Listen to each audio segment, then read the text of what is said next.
দ্রব্যমূল্যের ঊর্ধ্বগতি কমাতে হবে, কমাতে হবে।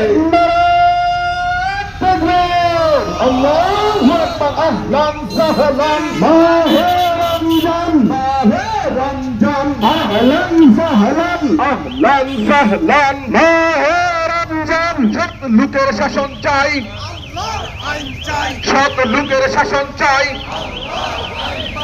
আল্লাহর আইন চাই। সৎ লোকের শাসন চাই, সৎ লোকের শাসন চাই, আল্লাহর আইন চাই। জামাত ইসলামী বাংলাদেশ জিন্দাবাদ, জিন্দাবাদ, জিন্দাবাদ, জিন্দাবাদ। বাংলাদেশ জামাত ইসলামী, বাংলাদেশ জামাত ইসলামী জিন্দাবাদ, জিন্দাবাদ, জিন্দাবাদ, জিন্দাবাদ। বাংলাদেশ জামাত ইসলামী। মাহে রমজানের পবিত্রতা রক্ষা করা করতে হবে, মাহে রমজানের পবিত্রতা রক্ষা করা করতে হবে, রক্ষা করা করতে হবে। মাহে রমজানের পবিত্রতা, মাহে রমজানের পবিত্রতা রক্ষা করা করতে হবে, রক্ষা করা করতে হবে। মাহে রমজানের পবিত্রতা দ্রব্যমূল্যের ঊর্ধ্বগতি কমাতে হবে, কমাতে হবে। দ্রব্যমূল্যের ঊর্ধ্বগতি কমাতে হবে, কমাতে হবে। দিনের বেলা হোটেল রেস্তোরাঁ বন্ধ করা করতে হবে, দিনের বেলা হোটেল রেস্তোরাঁ বন্ধ করা করতে হবে।